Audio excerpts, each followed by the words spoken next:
Hey everyone, welcome to the garden. It's 4 o'clock on Friday, so I'm here to introduce you to all of my little lovely plants.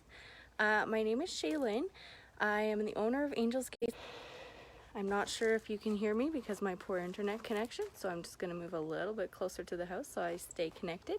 So as I was saying, my name is Shaylyn Weisenburger. I am a Maybe this is better. Sorry about that internet connection. So it might be a little bit of a distant walk through my garden. I am happy to invite you to my garden and share with you some of the plants that I have that I use for herbal medicine. The math on my herbal practice, I started my herbal apprentice the fall of 2011. So I've actually been practicing for just over 9 years now. So in that, I've been gardening for that. Recently in the Angel's Gates Holistic Healing group that asked everyone what would be working very well. Maybe that'll be better. Sid'll stop trying to use Wi-Fi and we'll just go off my cell phone data, so that'll be okay. We'll just make it short and sweet.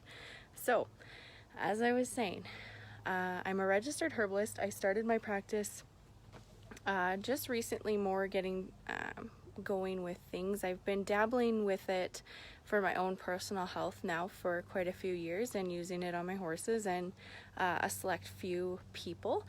I would love to start seeing more clients on a regular basis and putting my good use of plants into good use and into good practice. So I joined with Business Works Central Alberta this year in January to really get a good business plan going and really dive into building a practice and have a sustainable clinic that I could actually run a business through.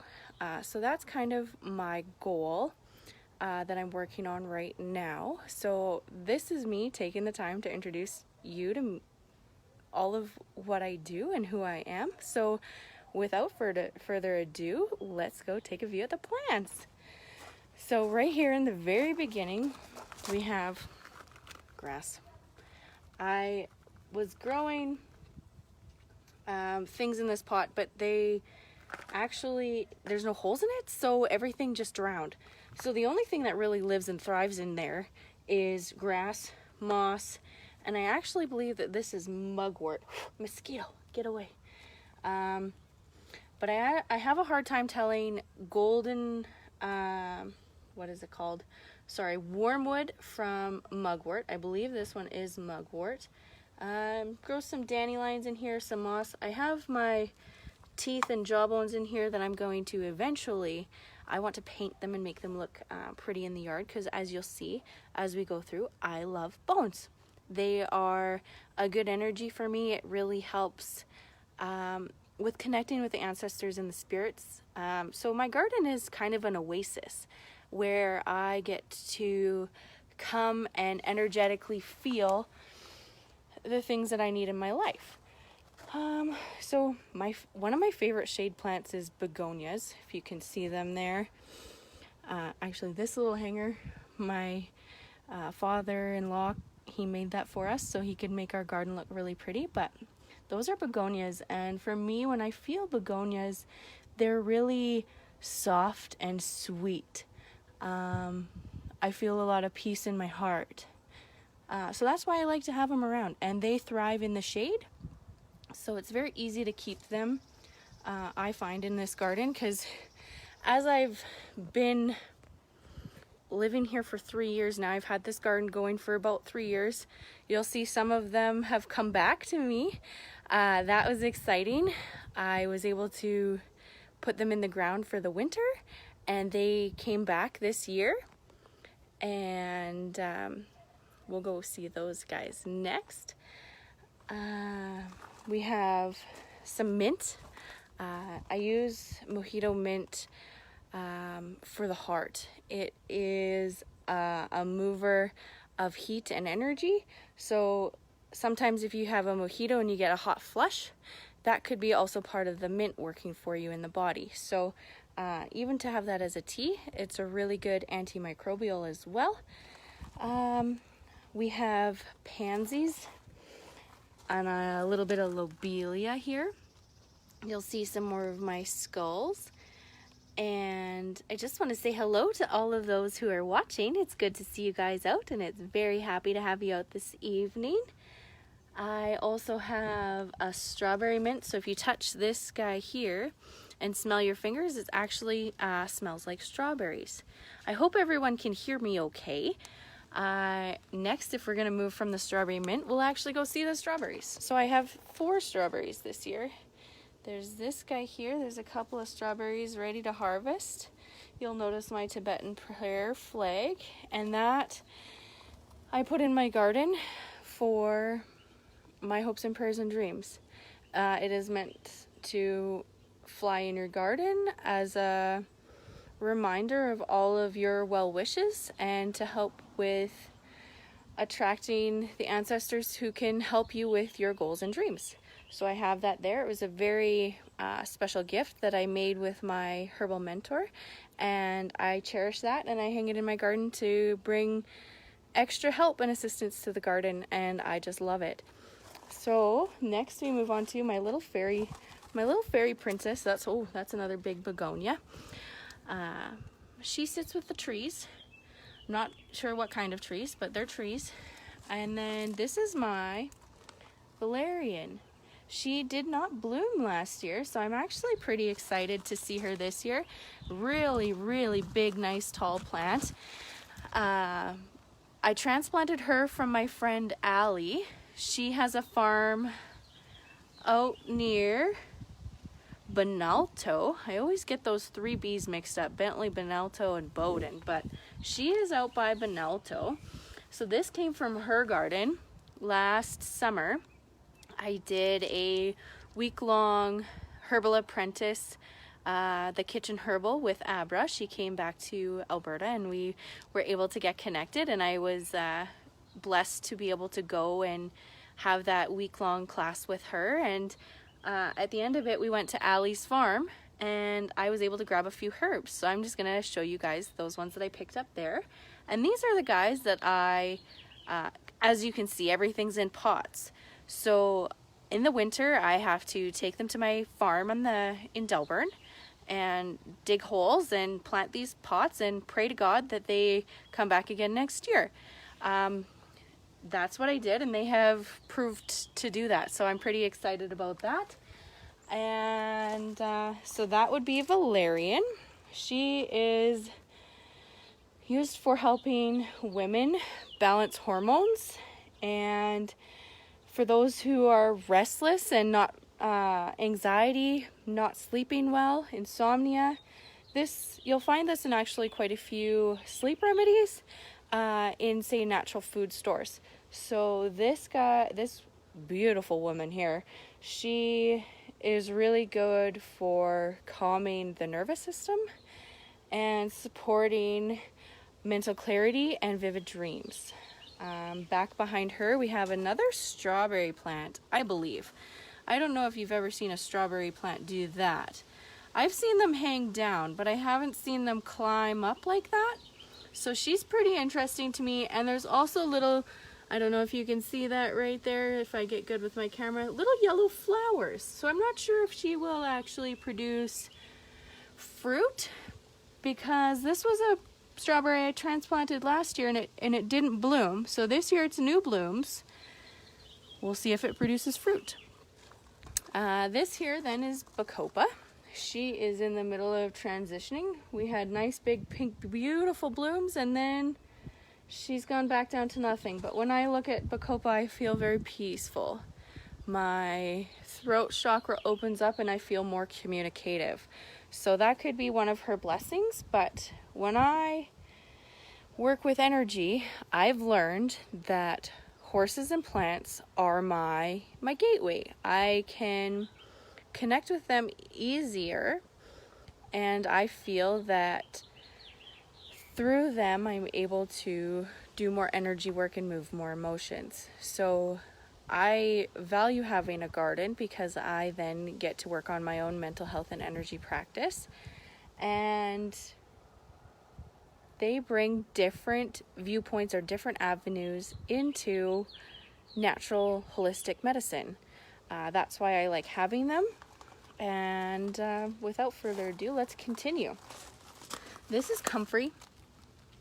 The problem that I'm having with this comfrey is it likes more area. It definitely likes more room to spread about. It's a spreading plant. It likes to creep and it likes to have lots of room. So with me having it in a very small box, the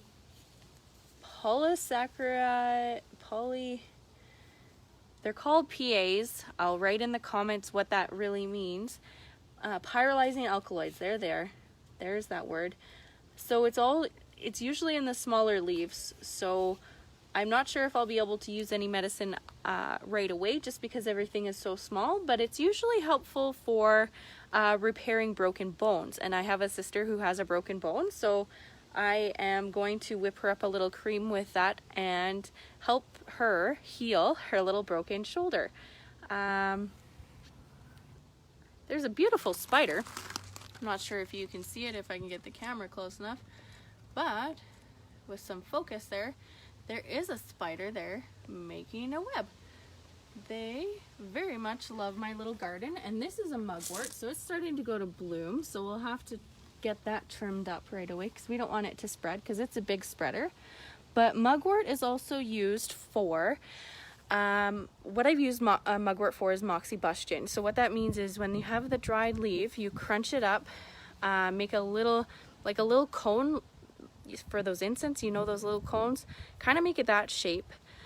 Lick your finger, put it on a spot that has pain, and then stick that little moxibustion on top of it and light it on fire, and that actually draws pain out of the body. So that's why we have mugwort, but I've also used it in smudge to burn and produce vivid dreams. And it also helps with women and reproductive systems. So for women, if you combine it with the wild rose and do a little smudge, it helps promote calmness and I would say loving, thoughtful and helpful dreams. So we actually have a smudge bundling workshop coming up on the 25th of July at 3 p.m. in Clive at the Grace of Euphoria Wellness. And we're going to go through some of the herbal practices, ethics of harvesting and how to harvest, as well as the practice of bundling and producing those sage bundles that you would find at your little natural health food stores like Holistics or Nutters, those guys like that. We're actually going to teach you how to do that for yourself and how to harvest it in a ethical and respectful manner. So look forward to that. You'll see that on the event page coming up, and we'll turn and go this way with the garden because we just have a few left on this side. This is my favorite box here. It has pink dahlias, pink snapdragons, and yellow snapdragons. It also has these pink little guys here, and I'm not really familiar with them. I don't really remember their name, but that's my little favorite box because I love pink. You'll see there's a couple of pink ones here, but for herbs right now we have oregano, and this is Italian oregano. This is some sage. This is a tricolor sage. It's kind of like a hybrid mix. It's pink and white, kind of smells like pineapple, so I'm not 100% sure how I'm going to use this other than for culinary. And then this guy here is chamomile, so that is really good for sleep and for mental calmness. It's a very beautiful plant here. So what we can do, because we don't get much in these flowers, so what I will do is I'll pick that little flower there. I didn't want to harvest it before you guys got out here, but I'll harvest that and put it in the freezer and hope that she produces maybe, I would love to see about 100 more, but we don't know how many this plant will produce, so we'll kind of keep what we can and use it in tea for helping with digestion and mental calmness in the evening. Then we go to this. I love this grass. Paris something or other. It's a Purple Majesty is its common name. I don't remember its Latin name. And then we have Brachioscome, some Dianthus, some Purple Lobelia. Just kind of a pretty little plant. I feel happiness and joy when I look at that pot. I think it's absolutely vibrant and beautiful, and that's why I planted it that way, so it could just really lighten my heart when I come home, so I could get a nice big smile on my face coming home to my own plants, because as you can see, it's on a gravel pad. Everything's in pots. So I don't have my own garden. I've kind of made my own garden. Trying to grow some trees. They're a little bit hesitant to grow in pots. They don't really like it. They did winter though. They wintered in pots just like that. So they're a hardy tree. I'm pretty sure they're a trembling aspen. Not 100% sure though. This right here is my rhodiola. The goats ate it at the farm, so it's struggling. I did have some come up and stay up. I did transplant this guy too because it had a whole bunch of celandine living in it, which is a plant that we kind of skipped over there up at the beginning. So maybe in our next flower garden tour, we'll go through a little bit of celandine. Marigolds, I just love them because they're so cheerful. The beautiful yellow color just lightens my heart, and I would say it's more like a sacral chakra and a solar plexus chakra, just with that yellow and orange coloring. It really helps to ground me, I would say what those would be for. If we move over to this side, I have more of my vegetables. So this would be my tomatoes, cucumbers, lavender, big tree there, lettuce. And then I'm actually trying to grow, for the first time, wild oats in a pot, because I haven't been able to get wild oats at the farm. We've been growing canola and barley and other things, so I'm missing out on some of that oat medicine. And what wild oat is used for is it's a nervine, so it helps calm the nervous system. For anybody who's experiencing a lot of anxiety or a lot of nervous system pain, it can be helpful to drink wild oat seed tea. So I'm trying to produce my own wild oats so that I can have that opportunity for making a tincture. I don't know if I'll have enough this year, but hopefully I can find somebody with some oats that they would like to share with me. I'm not really sure what this thing is. I thought marigold or morning glory. That's what I thought, because it's a climber. But I've also seen people say, oh, it's just a weed. So we'll see what that guy does. Hopefully it's not just a weed, but who knows. This would be the celandine that I tried to transplant, and it did not take it very well. The pansy sure did. The pansy seems to be a big spreader. I've had it for 3 years in the garden, and you can see every spot that I've had it in. It climbs right out of the pot, and it grows in this rocky soil. It is a hardy guy. It will just grow and produce wherever it feels necessary. So you have to be careful with pansies. That's what I've learned. They just kind of take over and do whatever they want to. So I have quite a few of those, and I'm transplanting a few because I've picked them up from random places just because they kind of are in the soil wherever they are. I've picked plants up from the farm and brought them here, and so then I've had pansies, and I did actually get some from Meadowbrook Greenhouse as well. So I've had those guys that are new, and we'll see those next. Just want to show you my nice little chocolate mint here in with my tomato. So this guy smells like chocolates. Huge trailer. I've stepped on this guy a few times, so hopefully it continues to grow. But it just is taking over this pot as well. I hope it doesn't choke out my tomatoes. It does have some blooms on it, so hopefully it continues to grow. But before we get away from this little spot here, you'll see that little bedding pack over there with my pansies. But this right here is a lavender plant, and it's about ready to harvest. I wanted you guys to see it before I took all those beautiful purple blooms off, and I am debating on what to do with it. I feel like there's enough blooms I could make an oil infusion. So what that would be, I would just put the blooms into, I'm gonna say, grapeseed oil, and put them outside and let them solar infuse for about a week and see what that does. And I could make a soap, or I could make a salve is also what I thought. But you'll see cucumbers, tomatoes, got some garlic growing in there because I bought some garlic and it sprouted in the cupboard. So I thought, what else could I do? So I tried to grow some and thought we'd go that route and see what happens there. I don't know. I've never done that before, so I thought I'd try it. This pot right here has some calendula. It's bonbon orange. So it's not medicinal, but it's pretty. And then we have some evening scented stock. Just some nice purple flowers, really quite nice to look at. I don't know if it has any herbal values or anything like that. I just think it's pretty, that's all. Okay, and then this is another strawberry in this pink pot with the frog here. They haven't produced anything yet. It was a transplant this year, so it might take a little while. It might, well, hopefully it'll see some production.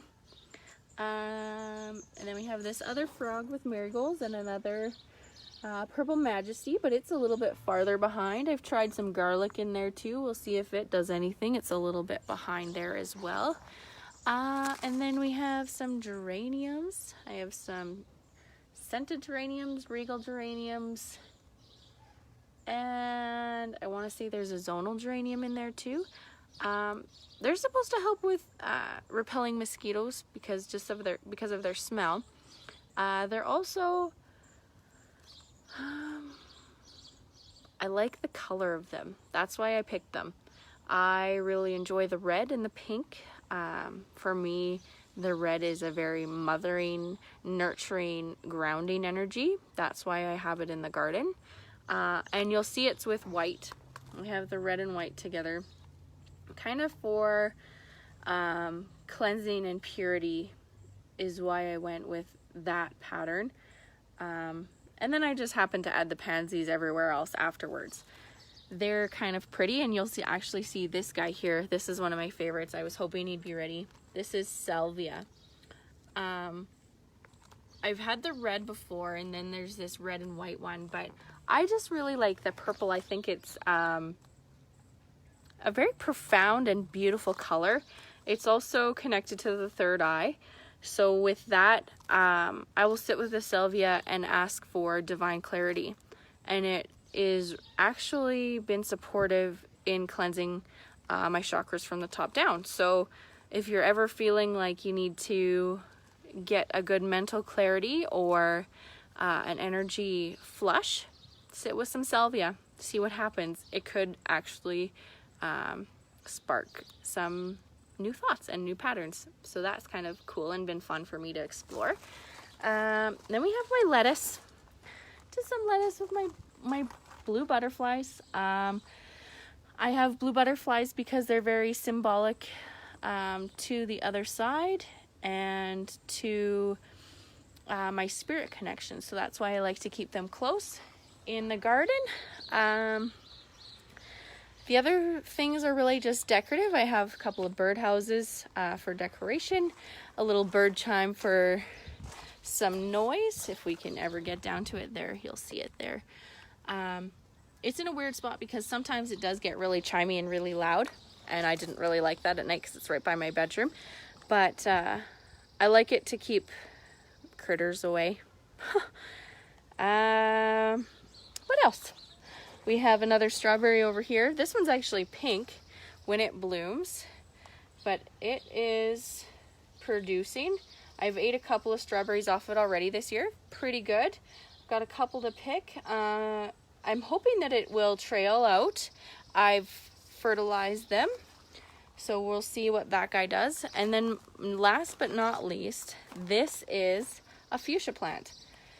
And it has very different blooms. So there's still a dead one here. Thought I got them all off for the tour. but you'll see this one's a pretty purple and this one's a little bit of a darker shaded purple.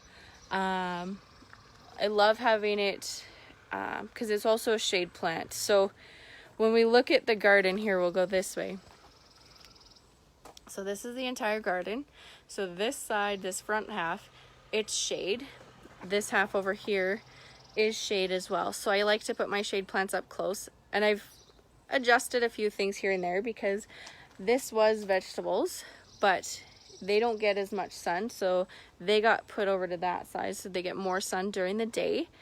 And I've found that my herb garden at the end, if it stays at the end there, you'll get enough sun to keep producing and things will thrive. That seems to be kind of what I've done and what I've experienced with having a garden. It's all been a play experience. I keep my garden fun. I do like to just sit out here and be with the rocks. I'll show you guys some of the rocks here. Just give me 1 second. I'll flip you around. All right, so we'll go this way. This is the power symbol in the Reiki. I have the Reiki symbols in the garden just to keep everything charged and protected for my own safety. I like to have comfort. So you'll see the Raku and Saheki. My skulls, because I love skulls, and eventually I plan to paint those. This is where I had the pansies last year, so I tried to keep them together because if you'll see, I have a whole bunch of volunteer ones in the rock bed there. They just kind of like to grow and spread. I have no idea what's in this little red pot. I transplanted it because I thought it would live, and we'll see what it does. These guys are actually new to me this year, this whole pot. I haven't had anything like this before. So this red thing back here is kind of dying, but it is Amaranthus carnival. So it's a leaf plant. It's supposed to kind of look leafy and red, but hopefully it decides to keep growing a little bit better. This is an osteo daisy. I was hoping it would bloom. You can see some of it didn't really want to. It has taken it probably a month to get that happy and decide to bloom. This over here is a Gulf Beauty. I've never had anything like this in the garden before, so this one's new to me. Just learning what it position needed in the garden. It was on the other side there in the sun more, and it just didn't do much. So I moved it over here so we'd see what it would do, and they all seem to be much happier. And I'm pretty sure this little purple thing is a Calibricoa. Not 100% sure just because it doesn't really look like a petunia, but kind of might be that too. And then actually this right here was purchased this from my great auntie Elsie.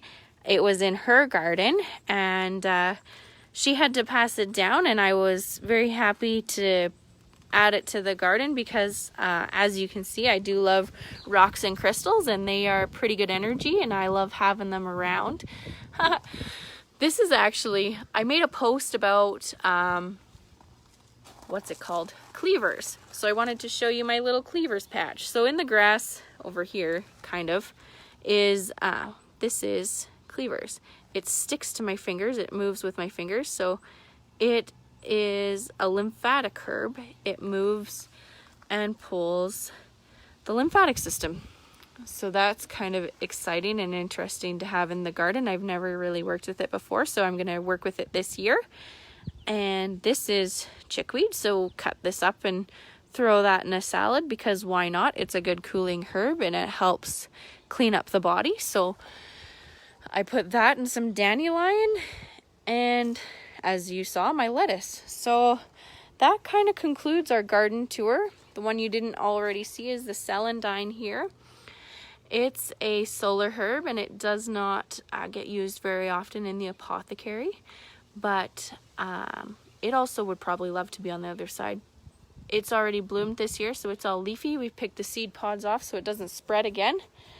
But yeah, with all that, I would like to thank everybody who is there live with me tonight. I appreciate your support and you showing up for me. I will continue to show up for you guys, and I hope you enjoyed my garden as much as I do. Love you. Have a good night. Thanks, guys. Bye.